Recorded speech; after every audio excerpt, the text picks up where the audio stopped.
Alright guys, so here's the first tutorial as far as what I teach. We're here at Life Motor School of Music Festival in Miami, Florida. This is a music school.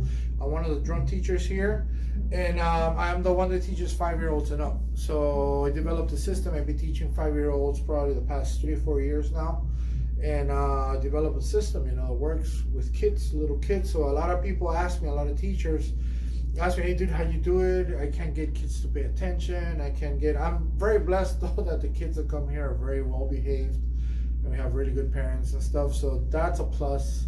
That really helps. But you also got to learn how to keep the attention span of the kid. I would definitely recommend not doing more than half an hour with a kid. Any ages 8 and down, no more than half hour. After 25 minutes, they start going everywhere. They won't pay attention. So definitely half an hour. So when I use things with the kids, when I do it, you have to think about it. You're talking with a kid, so you really gotta play games with them, keep their attention span, and make it easy for them. I definitely use 4 different colors, so they understand different things, so they see things different ways.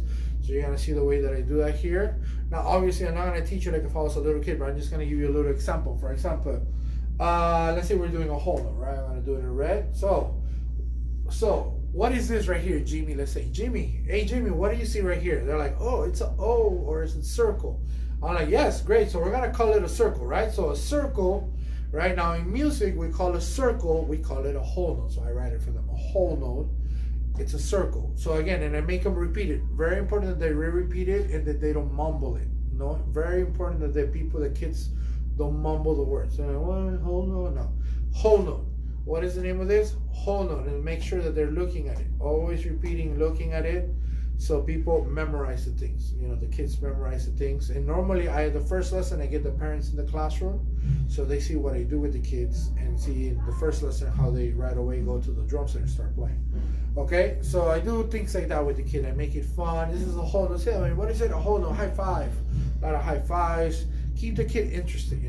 Now, sometimes kids do get distracted by their parents. If you see that that's happening within the first 3 minutes, then you'll ask the parent, and the parent most likely will know, but most of the kids, sometimes, at least in my case, it hasn't happened that much.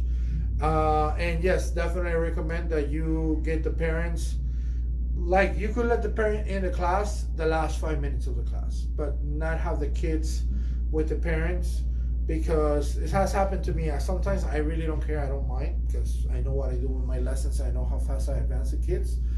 But I have seen it with kids that even have been with their parents for months.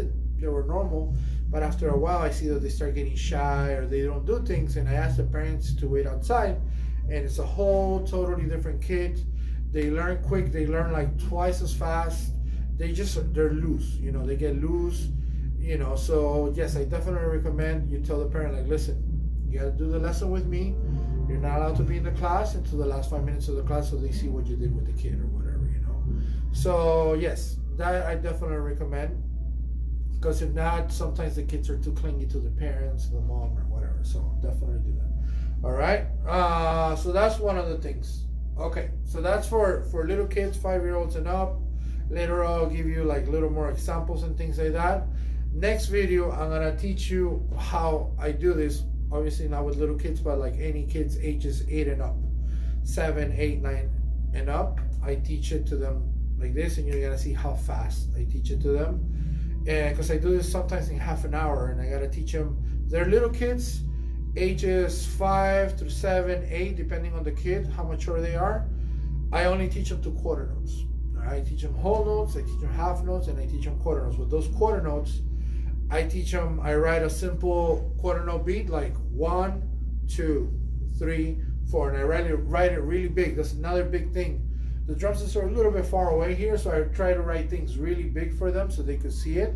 The bigger that you write things for them, the easier that they'll be able to play it. If you write things too crunched up, as well as they're written, it's, for some reason, kids, even me, I'm kind of blind, so so I definitely recommend writing big quarter notes, big cymbals. And if you could do it in different colors, like the snare drums in one color, the bass drums in one color, that would definitely help. It makes a big difference, and it helps out the kids a lot.